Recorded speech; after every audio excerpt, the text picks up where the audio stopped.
Whoops. Okay, I think we're ready to get started, and I'm finally ready. Obviously, I think we're waiting on me tonight, so welcome. I always appreciate the people that are taking time to be a part of our process, and welcome to the people that are watching online. And this evening, we have Tony Johnson here with us. And Tony is with Nampa First Church of the Nazarene. And Tony's going to open us in prayer and then also lead us in the pledge, if you don't mind, Tony. Let us stand as we open in prayer.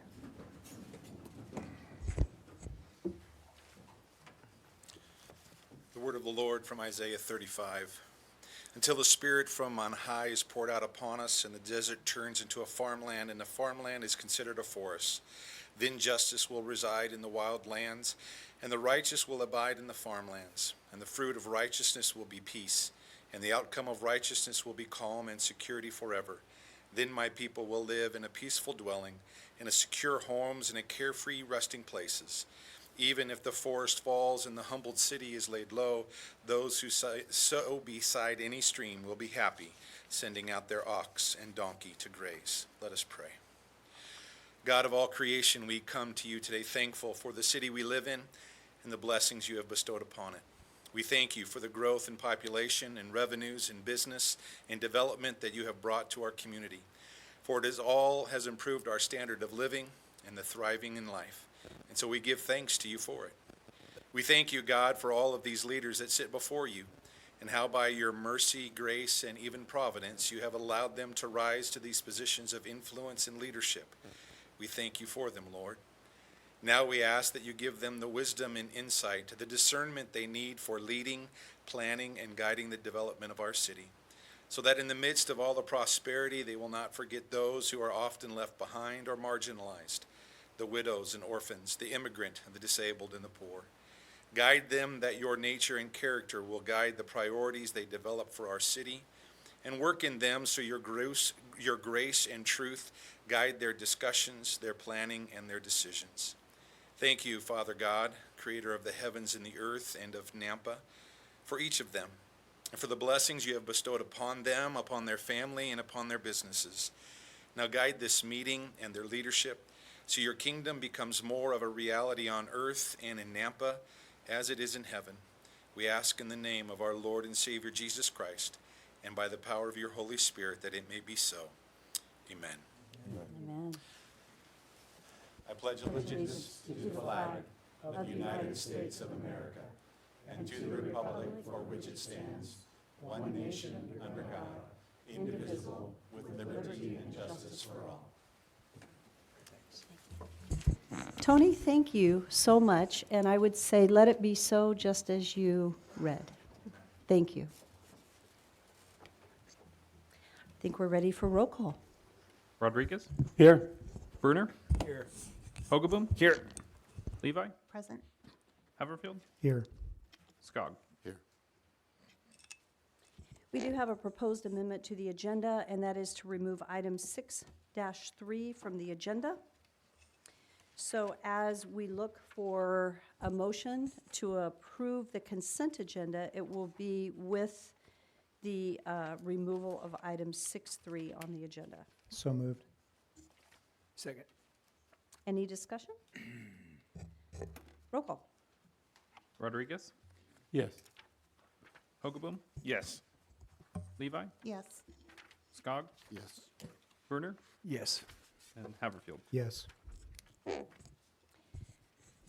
So this evening, we have no proclamations. Seems like we've had about 3 proclamations, council meeting, and tonight we have none. So we will move on to the next item on our agenda, and that is Nampa residents wishing to speak on an agenda item or non-agenda item. Darren, thank you so much. Okay, so we have an agenda item sign up, and that is Paul. Paul, I probably will mispronounce your name. I'm used to seeing it. Is it Dion? Dion. Ah. Perfect. Well, feel free to come forward at this time. Please go ahead, even though you've written it down, state your name, your address, and the item that you're wanting to speak on, and then you'll have 3 minutes. And thank you for taking advantage of this opportunity. Well, thank you very much for having me. My name is Paul Dion. I recently bought the home at 7323 Bay Meadows Drive back in July. Here round about November 15th, maybe a little bit before that, I don't have the exact date. City staff showed up to inform us that they were going to be surveying behind our property, to let us know also that there was going to be a path being installed in the back part of the property, and that they would be taking somewhere in the neighborhood of 10 to 15 feet off the back of our property that we'd purchased. Up to this point, my wife and I, we had never heard of this pending action. We'd gone through, disclosure process through the normal routine. The realtors, the title company, everybody throughout the whole transaction did not know of or did not pass on that there was pending action behind our property that we're looking at. We went ahead and bought the home. And then again, from July to November 15th, this was the first we'd heard about the pending action to put that path back there. There was one other resident, two houses down from us, who was in the same situation. They bought after us, and again, they were also never notified. Just as the consumer of that particular home, we had hoped that the process would have protected us a little bit more. It would allow us to have had some sort of a forewarning that there was something taking place back there so we could make an educated guess on the property, or educated decision on the property. The CC&Rs did not include the action, nothing that the title companies have normal access to, did not have the information in it about the action from the city. I understand now, after going through this process, that it's been an easement that was established at the beginning of the community. It was platted that way, and I understand that. But I feel very let down by the whole process because, again, I may have made a different decision on that particular home had I been protected from that, or at least known about that particular information. What we stand to lose, just us personally, the back, between 10 and 15, depending on the corner, will be lost. A tree will be lost, an adult tree, as well as our privacy. And what we're asking for is that the city come to the table with us. We know we're going to lose that 10 to 15 feet. We know we're going to lose that tree. We're too late in the process to stop it. We would like to be able to at least be made whole on the privacy component of it, and maybe a little bit of landscaping help, because this was an expense that we weren't expecting. So if the city's willing to do that, maybe give me some information about where I can go and who I can talk to, I would greatly appreciate it. And for future, protect people like me. Thank you. So, and you're welcome to stay for just a minute. So I am aware of the process and a visit. I believe Claire Bowman has been working with you on this. And is Claire here tonight? I don't see him. So I know he's tried to come up with some resolutions for you, because he certainly feels for the situation you're in. It's unfortunate through the title process that was not pointed out at the time, because that should be conveyed that there's an easement on the back of the property. So I had Claire Bowman talk to you about a potential tree? Yes, he said two things. That there may be some ability to help out tonight. He didn't promise anything. And that I should get some quotes for a fence in the back, which I am in the process of. Meridian Fence is going to be visiting the property this Wednesday to help with that process, to basically keep the privacy that we currently have. We don't want people to see us, and we don't want to see people. So on that path, and those are the two action items that he gave me to do. Okay, perfect. Well, and he is working on your behalf, and we're sensitive to your needs. At the same time, there's setting the precedent challenge that you've got in meeting everyone's needs along a path, right, when there's a challenge like this. But he certainly is mindful and has communicated it, and so we'll continue to work with you and see what we can do. Are there any questions from council? Mayor Clayton.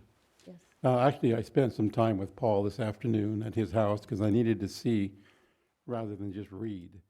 And Paul and I went in the backyard, and I looked either side, east and west, and there's more people that are losing their property because of this pathway.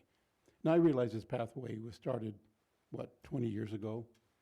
But the thought of losing property after, especially Paul purchased that land without anyone advising him of the easement that the city had on that property. I feel bad for that. And I think someone should be held accountable for that. I also spoke with Darren Johnson about when this pathway started, and it is a good thing for City of Nampa to have this pathway back there. Unfortunately, it's going to affect the neighborhood out there, and I feel not happy about that, but that's, I guess, progress. It doesn't help Mr. Dion at all, and boy, I wish we could come up with a different solution. I really have an issue, but it's beyond our time now, as it has already been passed and worked on. But I hope we can come up with something for those neighbors out there. And I will say, for our title companies, it's extremely important when a property has an easement, and it's well noted. And it was noted on, my understanding, because Claire reviewed it, it was noted on your documents.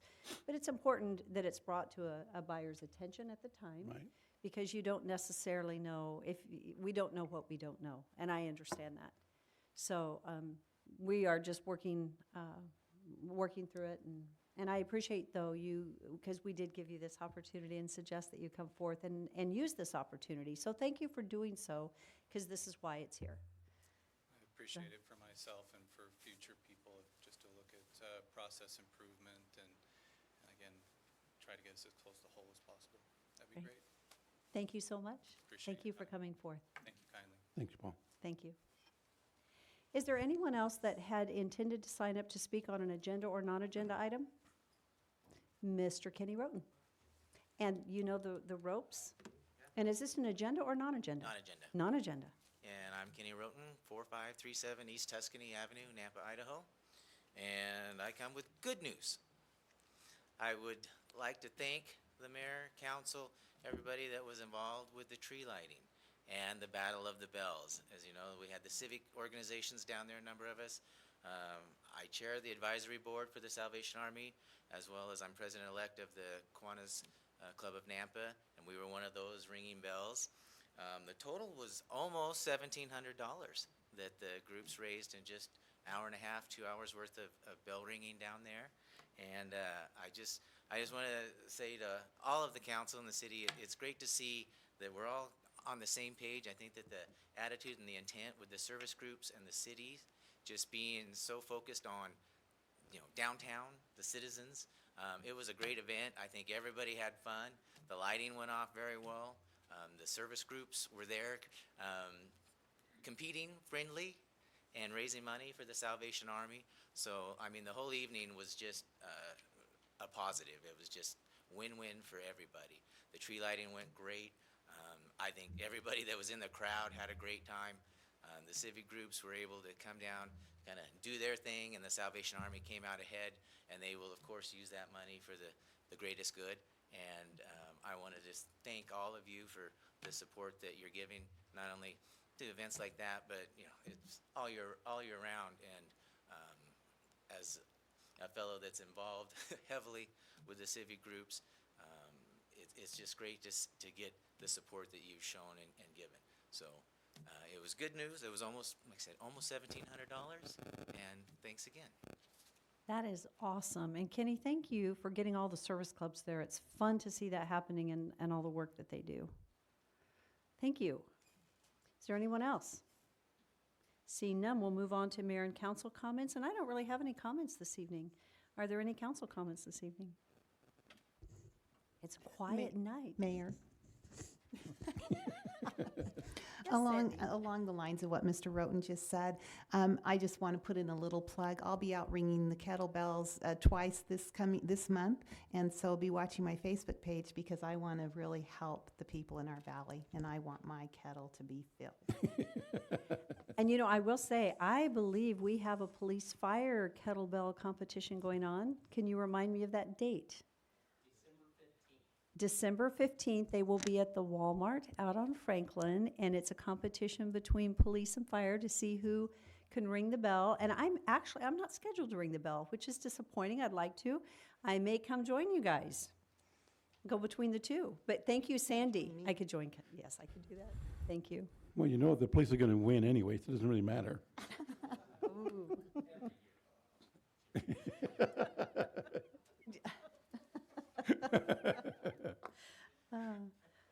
Okay, if there aren't any other comments, we'll move on to agency and external communications, and we don't have any tonight. We're gonna set a record tonight for council meeting. So, staff communications. Nate?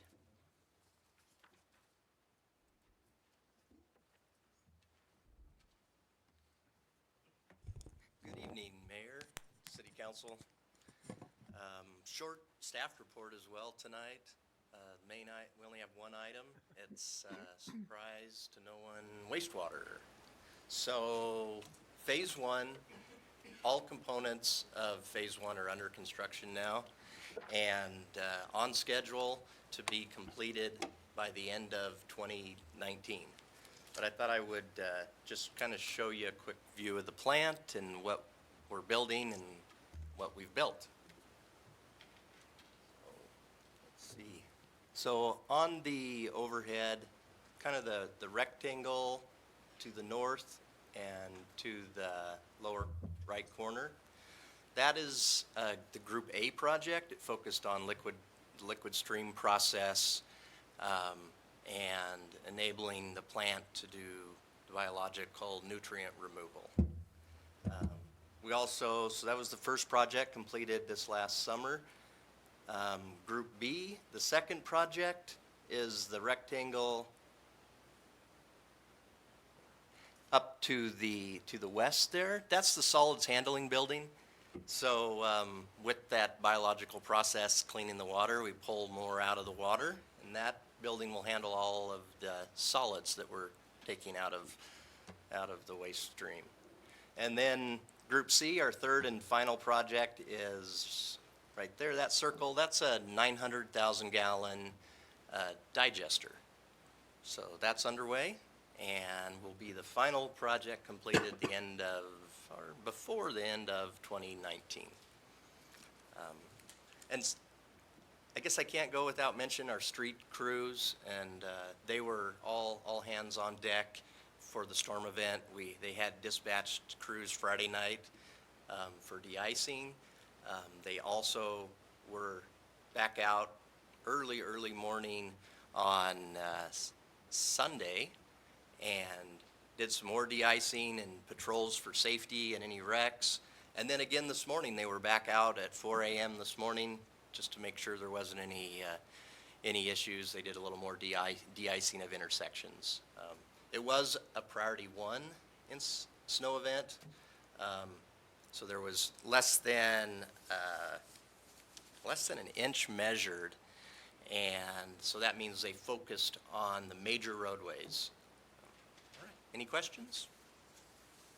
We appreciate the work of the team. I tell you, we have a good team, and please thank them for being out and covering us. And it's funny, but it's so exciting to see the construction. So isn't it amazing how exciting a wastewater treatment facility plant can be?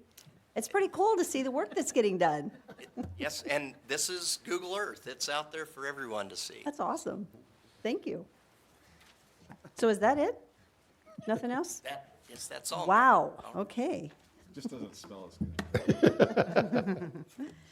So we're moving to unfinished business, and we have 2 action items this evening, both of which are a reading of an ordinance. And we'll start with 4.1, which is the first reading of an ordinance for modification of zoning development agreement between El Dorado Development, Inc. and the City of Nampa that was recorded on 3/9 of 2006 as instrument number 200616758, changing the concept plan and approval conditions for a revised fourplex development at 2507 Sunny Ridge Road for JUB Engineers representing TG Development, Inc.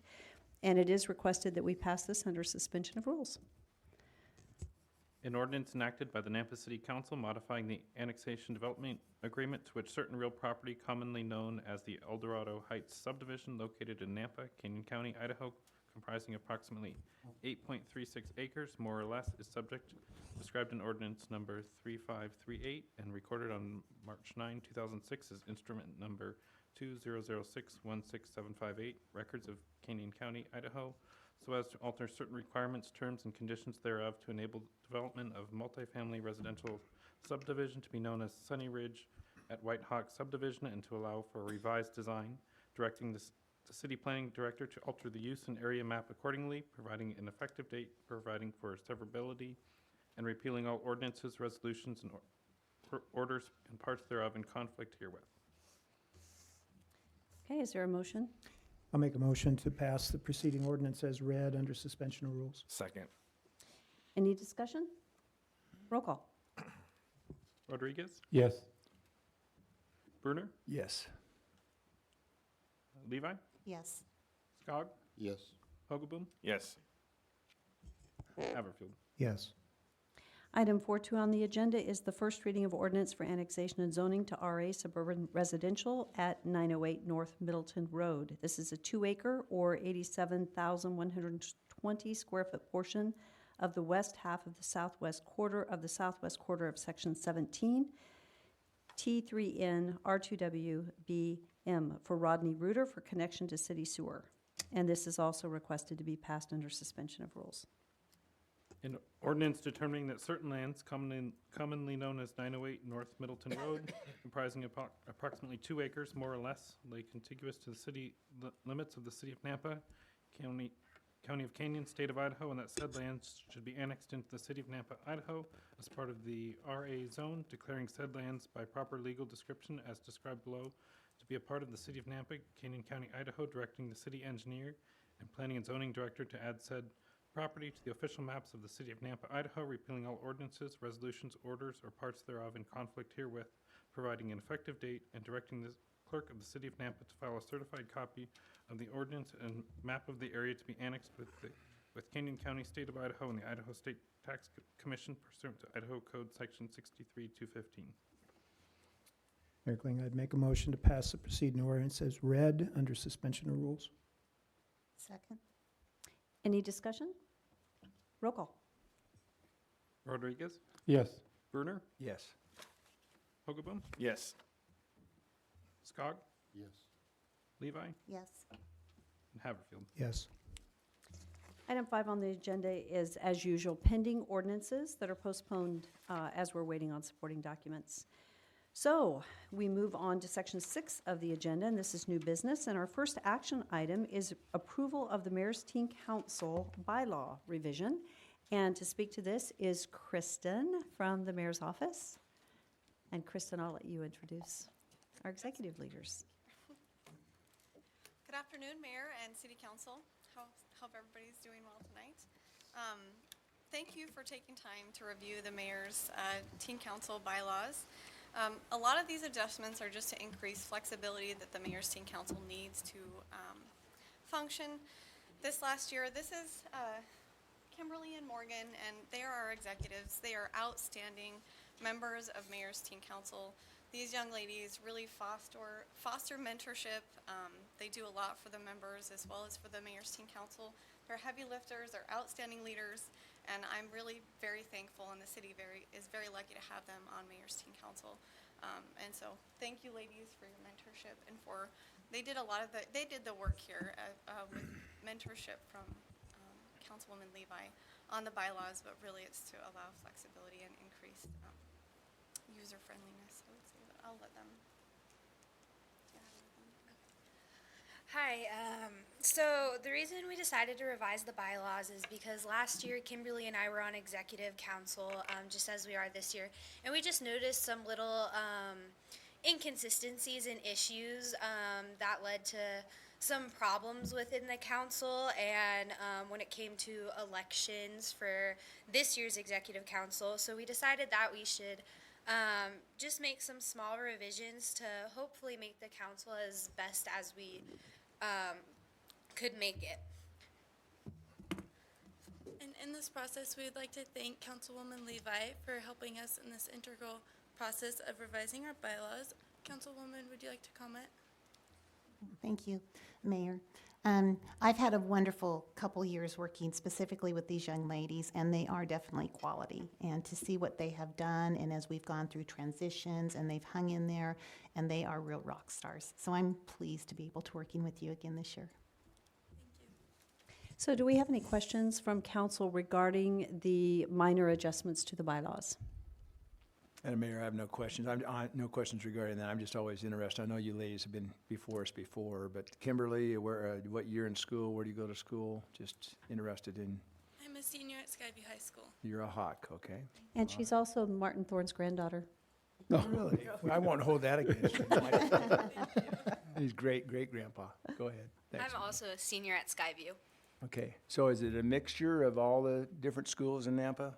Or as far as serving, how many do we have serving altogether on the council? I know Councilman Levi probably knows that if. So this year we have about 20 students on the council. It's only Kimberly and I on the executive council this year, just because of some attendance issues last year. So it ended up just being us for executive, but we've started to build up the council again, and now we have about 20 members. And representatives from how many schools? I think almost every. I believe about 5. We have representatives from every high school in the Nampa School District, Idaho Arts Charter, and Ridgeview. And homeschool. And have you recruited any young men for the council? 2, okay. There you go. All right. And they do as you tell them to, probably, I would think you'd have a lot more, just, that's still, okay. We're still working on it. You will. We're gonna These ladies, nice ladies, I would think you guys would want to be a part of it. So. are you two going to be going to college after you graduate from high school? Yes. Oh, you are? Where are you going to go? I'm personally still deciding. I believe I will be heading down to Utah, which college is still in the works.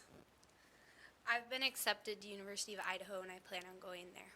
NNU is still available. There's still time. Of course. Well, thank you for all you do. Yeah, we appreciate you guys. Thanks, ladies. Thank you.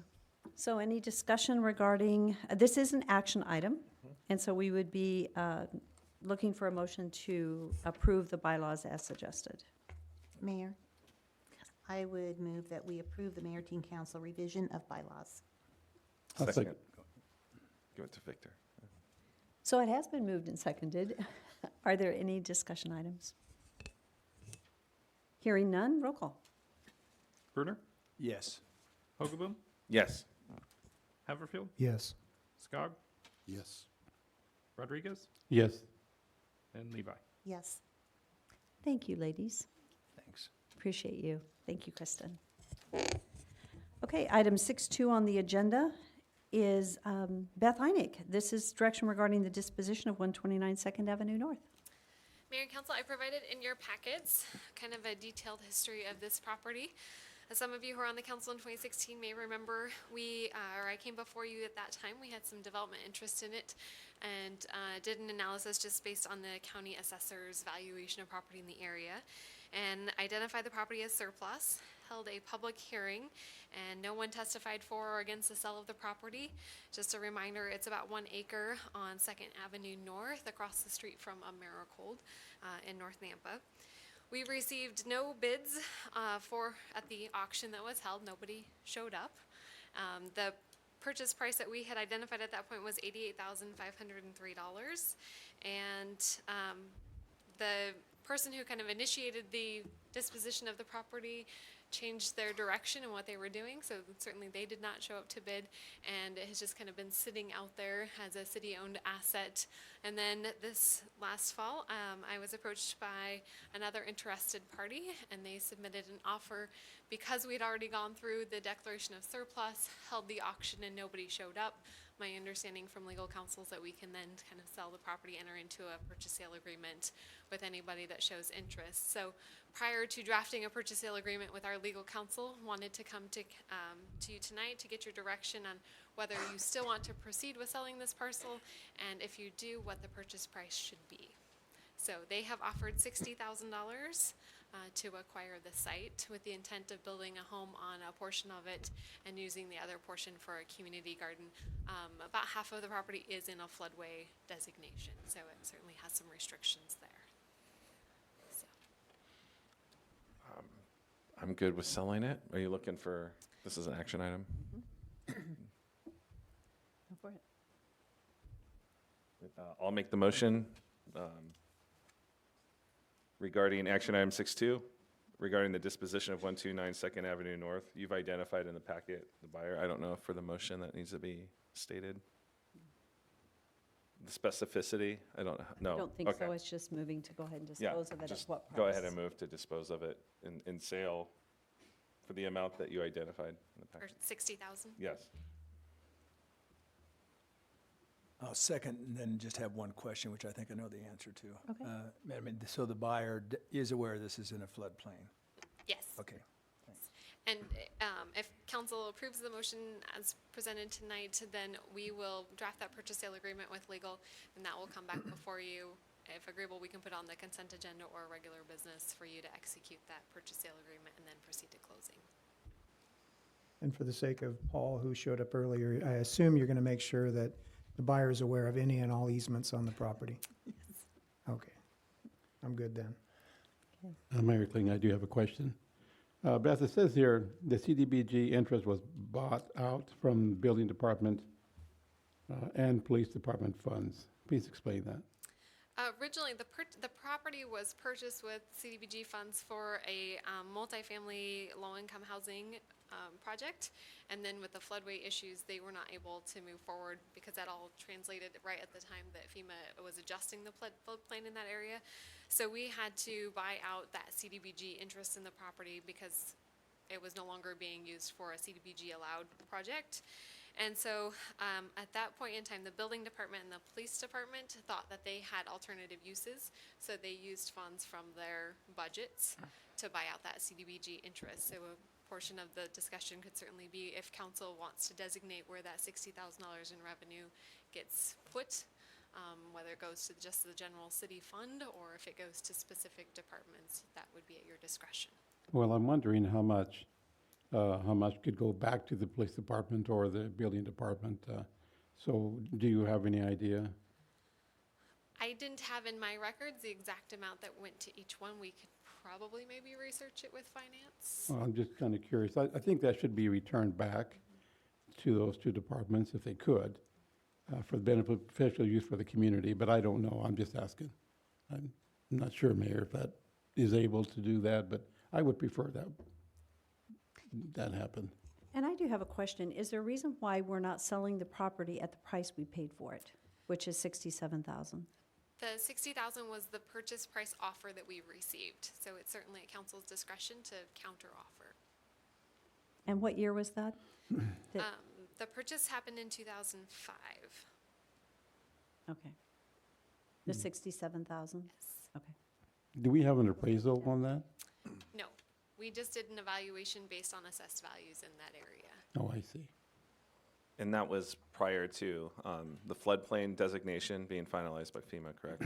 Yep, so that certainly changes things, so that's why I'm happy with anyone who wants to develop in the floodplain, so. Thank you for answering my question.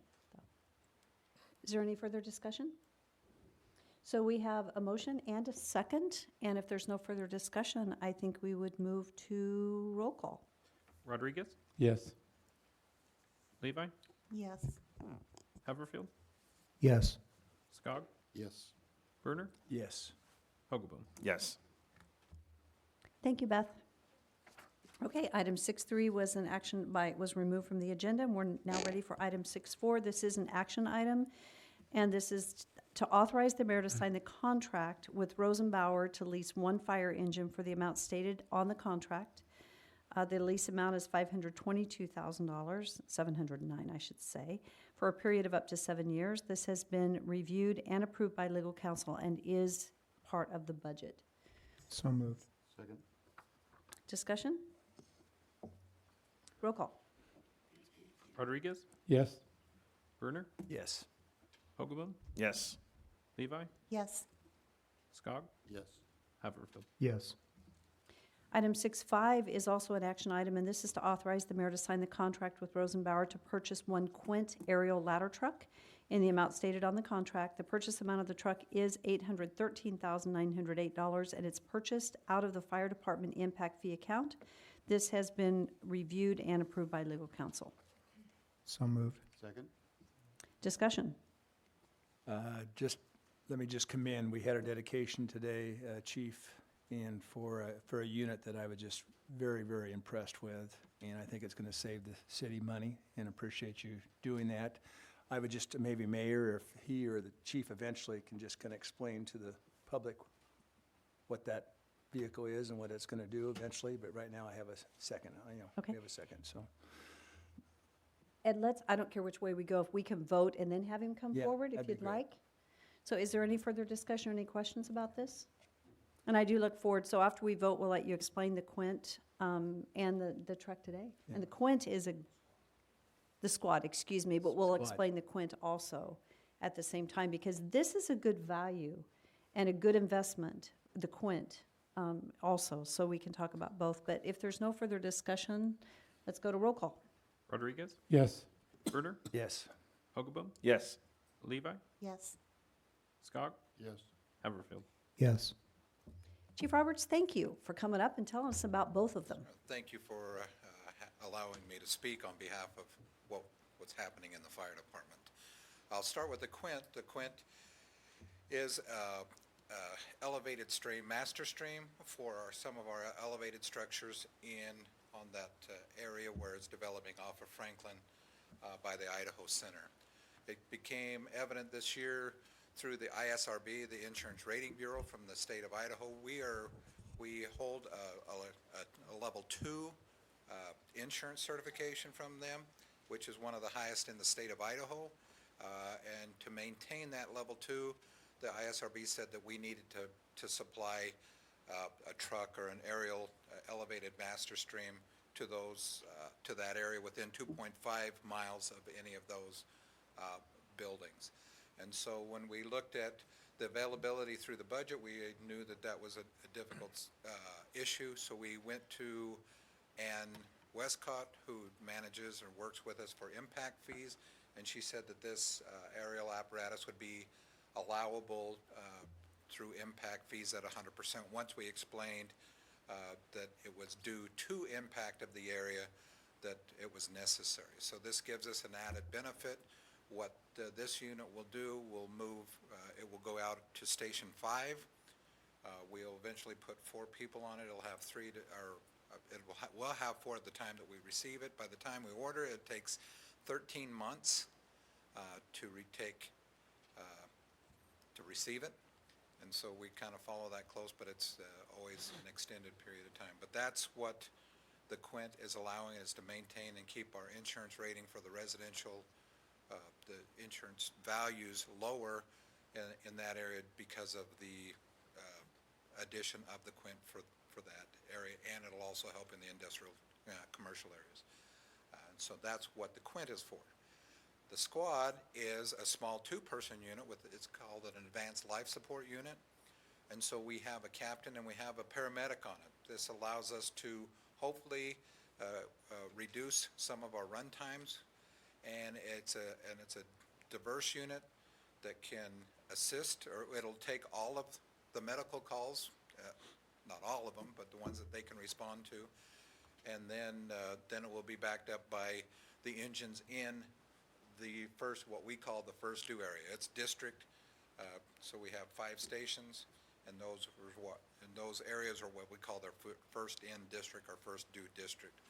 And so as those engines are called out, the Squad can go in and replace and backfill where those other engines have moved out, or it can assist, but its priority is to take, we have about 70% of our calls are medical in nature, and so this will be the first one out, at least to start in Station 1's area, and as we develop it and grow it, it will become, we're hoping, more diverse. And then, as we've already seen the need, it has actually went out on its first call. So a man of about my age. Was it for Bruce? You're looking. Actually, Bruce is a little younger than I am, Okay. so. But it's just a fall.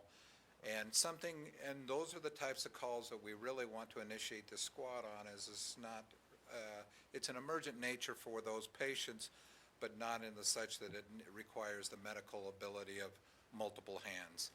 And so that's really the call that it went on is one that we want to see this call or this vehicle take care of. It also has the capability of being used as some wildland, inner city stuff, brush fires, those. We have a 300-gallon tank on it with a pump, and it does have all of the fire equipment on it, so that those two members can also be used as firefighters on scene. So another example is an engine goes out with 3 people. It's not of a magnitude that needs an engine and a truck, so we can take an engine with 3 and the squad with 2, have 5. That will take care of that scene, and vice versa. They could go with the truck. So it gives us a lot of diversity to just meet the needs as needed. And so again, it's something that, as when I came in to be the chief, is effective and efficient. That's what we've tried to do. And so we're seeing that prevail today as that goal. So we'll be giving you updates over time to see how that's being efficient. So appreciate the time of being able to explain that. And really, we want our community to know that we're trying to take care of them the best we can with the resources that we have available. And so it's, we just want to do, again, the best that we can with the value that we have. And again, we appreciate, that's what impact fees has done, is this impact fees also paid for the squad.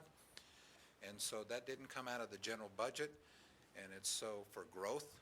And so we're excited to see this work. And again, it is squads, the 2-person, believe it or not, 33, 4 years ago when I started, that's a Dodge Power Wagon with basically the same configurations what I started on. And we put out a lot of fire and helped a lot of people with that unit. So we think it'll be very effective. So, Madam Mayor, just if it's all right, a comparison of cost, I realize they do not do the same functions, but the comparison cost between this squad and what you would... Yeah, right. The squad purchased about $180,000 without equipment. It's about $230,000 with equipment. As you just approved, an engine is $522,000 without equipment. So we're looking at another $50,000 to equip each one of those. So that's really the value of it. And so we'll never lose the need for engines and stations in those districts, but this helps us sustain and provide a service that we think is very valuable to our community. So we also, I just came from a chief's meeting over last week, and I had several chiefs saying, we're watching what you're doing. And so I'm kind of excited about that, because we like being the leader and doing the great things that we can for our community. So I'm excited about that. So thank you for all of your support. Thanks for what you do for us. And we hope to keep that integrity and that trust at the highest value. Thank you very much. And for those of you here, just for clarity, when we voted on the Quint and approved that prior to his chief's comments, the council was very well aware of that particular item and the need for the item. So we asked for the information mainly for the sake of those here and those online, so that they understand what we're approving and why. And so just so you know that it wasn't quick and that we didn't know what we were approving, the council actually did, and we're very well aware. But I appreciate the opportunity for you to share that information, because it's important. So thank you very much. So moving on to the next item, this is item 6.6. This is an action item, and this is a discussion of FY19 budget impact of the purchase and tenant improvements for the First Interstate Bank building, and council's approval to proceed with Phase 1 tenant improvements to facilitate engineering moving into the building, and then Phase 2 design. These budget items were formally approved through a budget amendment to be presented to council in spring of 2019. They will be formally approved. They have not been formally approved. And the funding sources include building safety, fund balance, general fund balance, and engineering departmental budget. Patrick, thank you. Mayor and council, thank you for having me. I want to hand out the 3 pages that are in your packet. I realized this morning that the 3rd page is just labeled wrong. Both the second and 3rd page are labeled Phase 1, instead of the third page being labeled Phase 2. So for clarity, I'm just going to hand this out.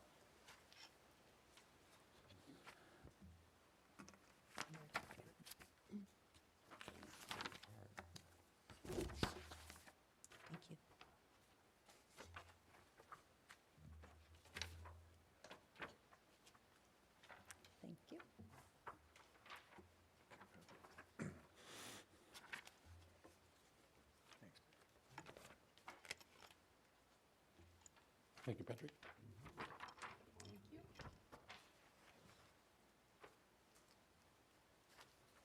As the mayor outlined, we've talked about this project, the lease and purchase and subsequent necessary tenant improvements through executive session. This is the first time I brought this to you after the lease agreement and intent to purchase agreements have been executed.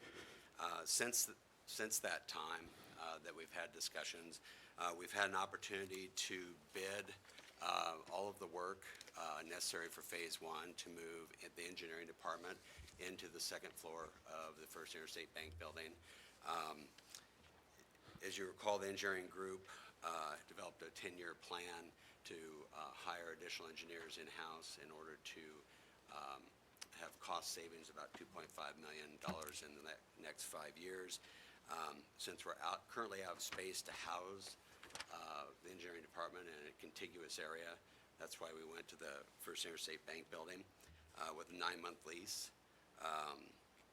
So basically, these 10 improvements involve some painting, some cubicle revisions, adding our own door security hardware from the entry doors from the parking lot, and then up to the second floor when you enter that department. We also had to put a security door at the other side of the entry we're using on the second floor so that we could separate our space from an active bank on the first floor. We also have a few security cameras we've added, and there's a rack of IT switches, which will serve all of the IT needs on the second floor. And we're bringing fiber optic cable from the Hugh Nichols building underground and overhead over to the First Interstate Bank building. So if you turn to the second page of your handout, the total costs for the improvements I've described, including design fees, are $136,188. So that is the funds above and beyond the lease price and the deposit for the lease that the engineering department has paid for through their budgeted FY19 funding. The second item that I wanted to bring to your attention is we've started some space planning to figure out who's going to occupy the first floor and the basement of the building. And we've estimated potential tenant improvement costs for those 2 floors, as well as a design fee of about $31,763 based on those tenant improvement costs. So what we're asking for is the Phase 1 tenant improvement costs and the design costs for Phase 2. And we will come back before you with updates both to what we've accomplished in space planning, and we'll further refine these numbers. These numbers are worst-case scenario numbers based on our initial space planning. And we have used RS Means cost estimating guides to help determine the amounts that we thought we would spend on the second phase TI. We've also reached out to a contractor we work with quite often to see what they've been experiencing as far as with the bids they've been received, or the bids they've been successful at have been ranging somewhere between $38 and $40 per square foot. So we think that the cost estimating is sound. The other thing I wanted to bring to your attention is we're anticipating that the general fund would pay for all the general fund offices that would be housed in the building, and that about 23% would be paid by development services. At the the council agrees, I've talked to our, one of our consultants, Ann Westcott, who helps us determine how we use our fund balance. And since we're going to be increasing our level of service by consolidating development service departments, we could actually recommend that we have the building department pay for a larger share of both the purchase price and the tenant improvements. And we will bring that to you at a later date, where we would offset even more of the overall costs. So I'll stand for any questions. Mayor Kling. Patrick, a couple of quick questions for you. $38 to $40 a square foot tenant improvement allowance, is that what you said? Correct. Okay. And that was based upon one contractor, what they're currently seeing in the market. Are you going to be seeking multiple bids from contractors for this work? Mayor and Councilman Haverfield, yes, we would. We would be obligated to follow state bidding requirements. These would be formal bids. We would have multiple contractors bidding on the job. Okay. We start out about $42 per square foot using RS Means, a national standard of estimating software that we currently use in our facilities department. And then I just reached out to a local firm that we use just for a gut check to make sure that we were in the ballpark. Does the Means, what is the current regional factor that Means is using? Is it above or below 1? It's above 1. I think it's 0.12 for Boise, and it's a little lower. 0.1 or 1.1?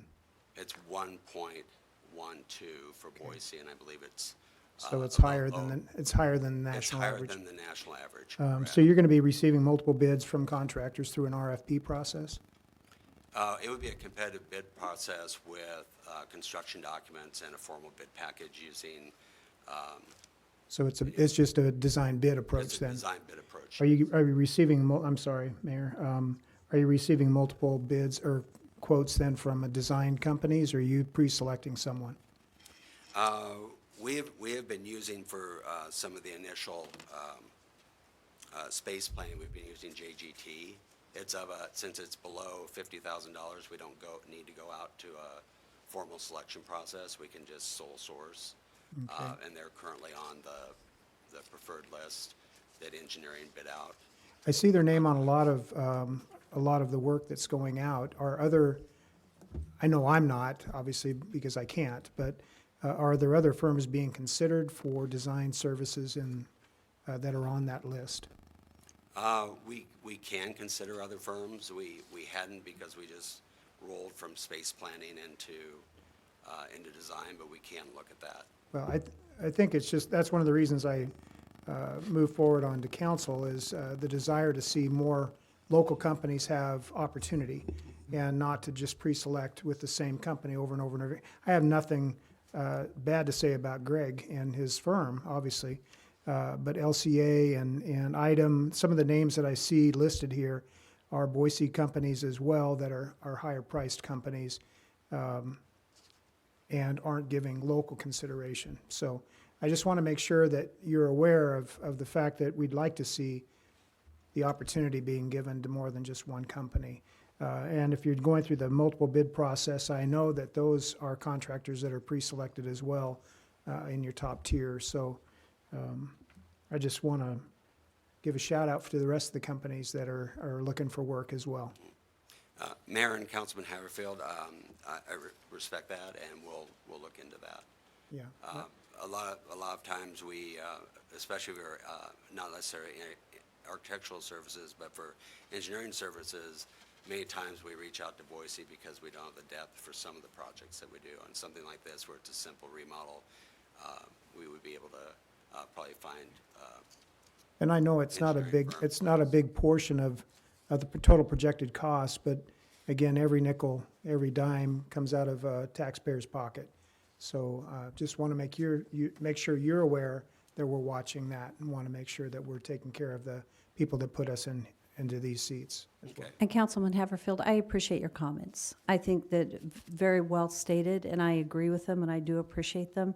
I also want to say that this is, and Patrick knows this, because I am very concerned, and you just smile, about costs and the expense to our taxpayers. So when we look at this, we've got a square footage that we've got a dollar amount affixed to, but wherever we can not do a remodel, that's the consideration. In fact, we can talk about even the design side of it. We are tapped, right? We've got a lot on our plates internally, but there's also a cost to always go out. And this particular building, the nice thing about this building is cubicles are there. The configuration is really well. We do have some changes on the first floor that we've got to do, but we're trying to do it in as minimal, make as few changes as possible to be as cost-effective as possible, yet function well. And so that's my expectation, and we've had those discussions, and we'll continue to, because I think it's important we do watch our costs, so. Mayor, I would just follow up on that comment that, again, an open office concept doesn't require a whole lot of design. If you're utilizing modular furniture that's coming, it's more of a furniture allowance, not a design allowance. So that's one side of it. But on the opposite side of it, if we're talking about $38 to $40 a square foot for tenant improvement allowance, normally that's walls and doors and different things going in, including plumbing. If it's a pre-existing building that we can move in, then there should be less of a cost associated with it. But you're looking at an allowance as far as what you're asking for. And so if you're going to build towards what the actual cost would be, the upper end is based upon a national average, factored with the local. Obviously, the construction industry is booming right now here, so it's a little higher than the national average. So I can understand your rationale. I just would like there to be a sensitivity to the costs and how you arrive at them. Mayor and Councilman Haverfield, I understand what you're saying. I do want to point out, though, we will continue to fine-tune these costs. My strategy whenever I'm presenting costs, no matter who it's with, is I don't want to come to the well twice and come hat in my hand and really No, come in as the hero, yeah. I know what you're saying. So at this point where we haven't even completed a schematic design other than just really phasing who might go in there and sorting out that about 6,000 square foot of a 13,000 square foot first floor would require revisions with hardwall offices, et cetera, and about 4,000 of that square foot would require some major revisions with cubicles, just because the bank layout doesn't really go with what we need to do to put the number of departments that we're trying to force into this first floor. So we are very sensitive about those costs, and will continue to be so. And so I'm hopeful that when we come back to you, we're able to keep shaving costs as we arrive at what closer to when we're trying to bid this, which would likely be, we probably wouldn't bid this until late spring. Probably want to make sure we're going to purchase the building first in June, and then have everything designed and ready to go out to bid, so that then we could come in after the purchase and then accomplish the remodels. Thank you, Patrick. Are there any other questions for Patrick at this time? Okay, with that then, I think we would stand for a motion to approve or give Patrick the authorization to go ahead and move forward. Okay, thank you. So the action item would be for City Council this evening to authorize the funding of the Phase 1 remodel in the amount of $136,188 and the design fees for Phase 2 remodel in the amount of $31,763. So what we are approving is only the design phase of $31,000, with the suggestion from Councilman Haverfield to take into consideration who does the design work. So that's the motion that we would be looking for. And the good news is that we're not voting on the Phase 2 actual hard costs projected. Move as stated by you, Madam Mayor. Second. Is there any further discussion? Hearing none, roll call. Hogaboom? Yes. Levi? Yes. Haverfield? I'm going to vote no. Skog, Yes. Rodriguez, Yes. Brunner. Yes. We can talk later if you'd like, why I would, but I just didn't feel comfortable. Okay. Thanks. Okay, moving on to action item number 6.7. This is the appointment of Matthew Garner and the reappointment of Jeff Kirkman to the Planning and Zoning Commission. So moved. Second. Wait a minute. The right side's dominating, okay. I'd like to speak a little bit since Matt works for me. He brought his whole family tonight. I was the first and the second. I think it needs to come up here. Yeah. Hold on. Oh, look at this. See, that's the impact that this family has on our community, and I just want to say how much I appreciate Matt working for us. It's all about, for me, it's about training my replacement, and hopefully one day he's going to be sitting up here on city council. I started on planning and zoning about 20 years ago, and was on the Planning and Zoning Commission with Norm way back when we both were younger. And it's a great opportunity for an architect to give back to the community his understanding, his education on rural and urban planning and vertical construction. It's a lot of education behind him. He's got a master's in architecture, and I appreciate him so much and his heart for the community and willingness to serve. It's a thankless job sometimes being on some of these commissions, and so he's a good guy. Did you tell him that? Did you warn him? Actually, it wasn't a very hard sell. I thought it would be harder, but Norm said that there was an opening and asked for a recommendation, and I've given recommendations in the past and of others, and this was an opportunity for Matt to step up, and he's willing to do so. So, And Mayor Kling, if we could do so, have Matt come up and present the council for a few minutes and talk about you, right? Madam Mayor, I'd appreciate mainly that and I will follow up, but just mainly that he introduces his family members. Yes. That made the effort to Yeah. come out here. But anyway, do we need to do roll call first, or is that? Because there's Well, we'll, motion and a second. actually, and there are Hold it. two in this action item, which is the reappointment of Jeff Kirkman Yeah. and the appointment of Matthew Garner. I don't see Jeff here, so Matt, you've got the floor. Well, thank you, council, and thank you, Mayor, for having me here, and thank you for the appointment, and thank for Mr. Haverfield. I can't say enough about Randy. I've had a lot of jobs, in my career. Came out of high school and went kind of straight into construction and worked that until the recession, and then I kind of needed to regroup and went back to school. So I went back as a non-traditional student, and my sweetheart was with me the whole time, and our kids, and we had to pull them out of school and move up to University of Idaho. So it was a big deal for them, and I appreciate them.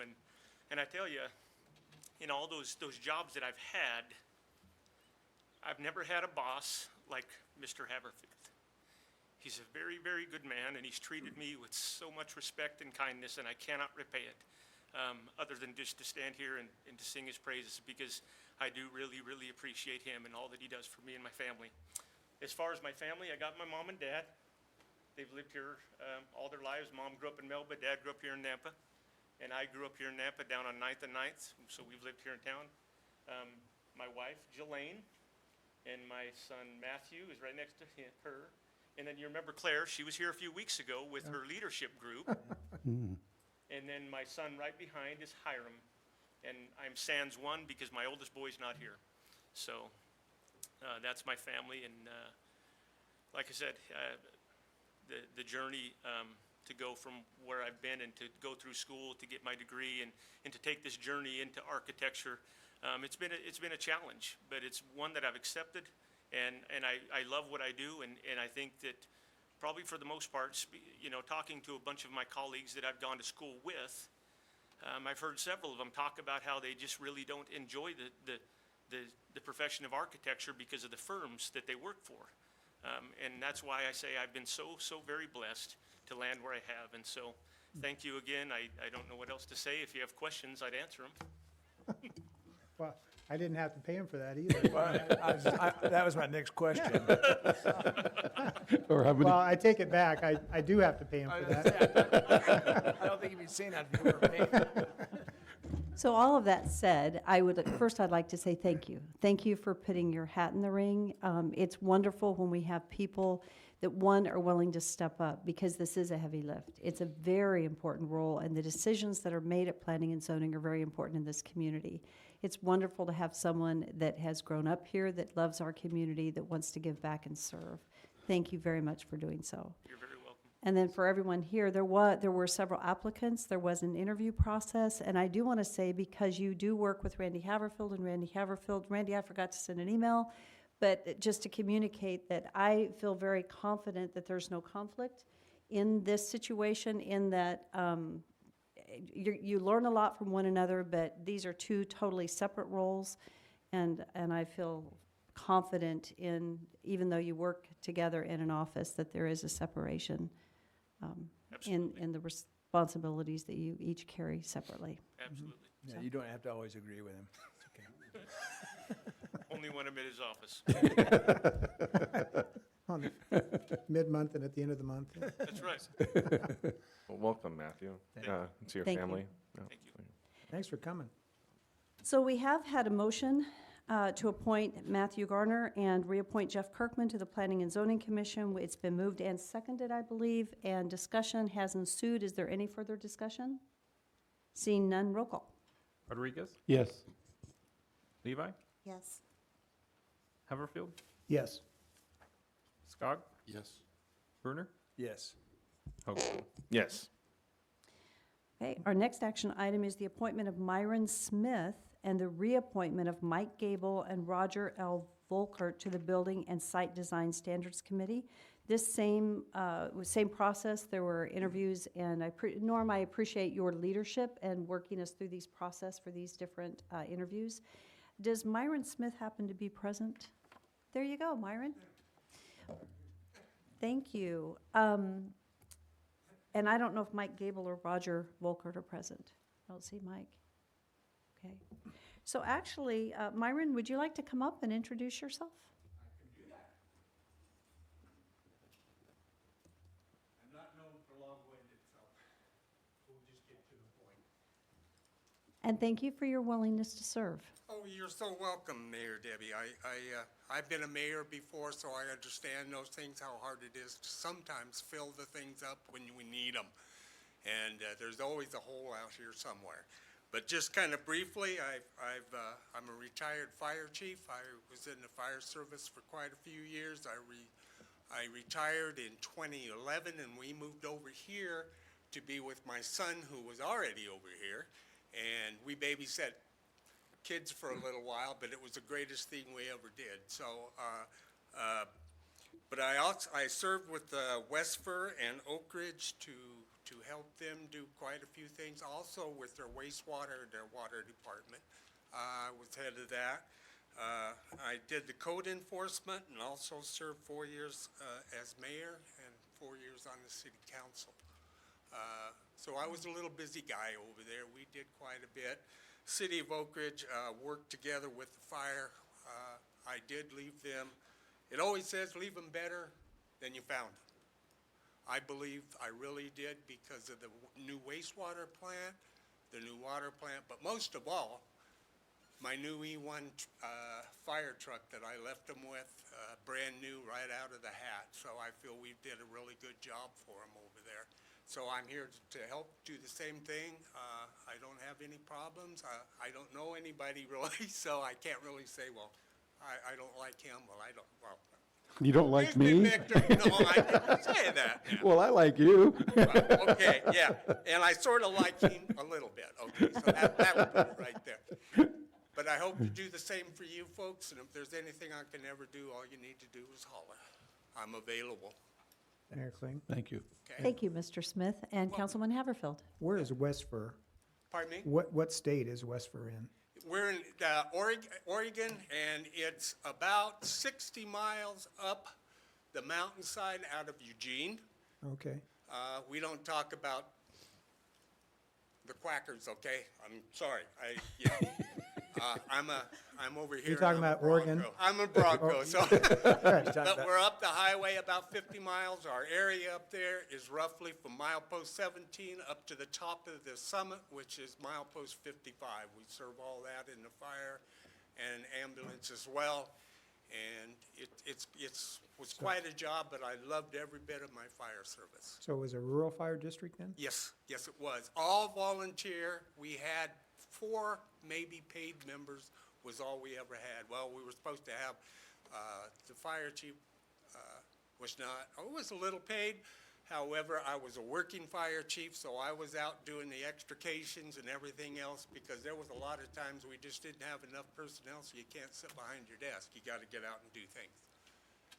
Thanks. So that made me feel good. So that answer? Yes, it does. Thank you. Okay, thank you. Thank you for giving back here. That's wonderful. Well, you're more than welcome. Thank you, folks. Thank you.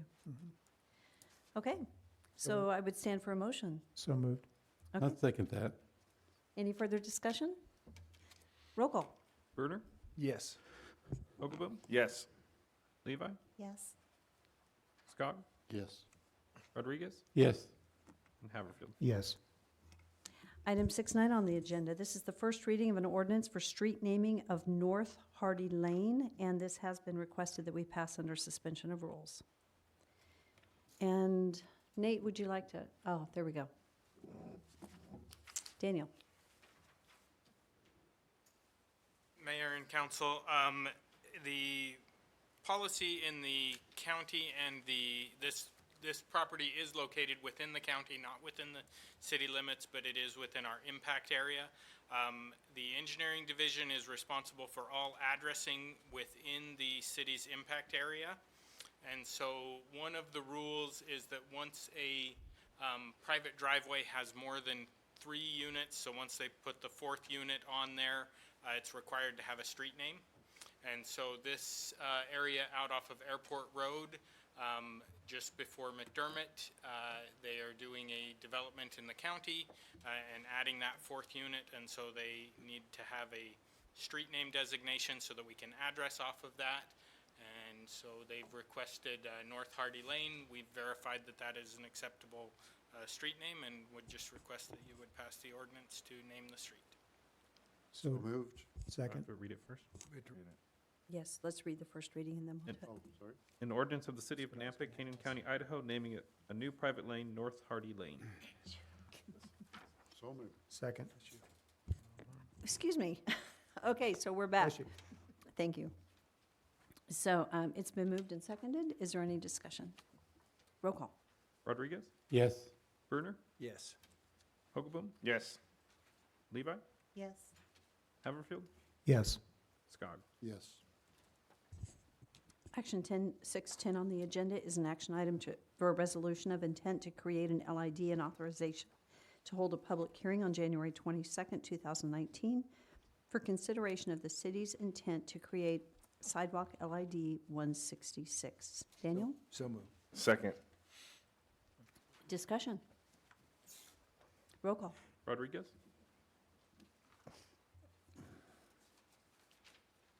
No. Levi, Yes. Haverfield, Yes, this is just to hold the public hearing. Right. I just wanted to make sure that everyone was aware of that. Skog, Yes. Hogaboom, Yes. Bruner. Yes. Okay, item 611 on the agenda. This is an action item, and this is a resolution and authorization for the mayor to sign the agreement on the Stoddard Path Extension Phase 1. This is the approved the state and local agreement. This is funded through FY19 for the design, and then the construction phase is FY20. This has been reviewed and approved by legal. And Jeff, I'll let you speak to it. Mayor, City Council. So we pursue grant funding for transportation projects every year.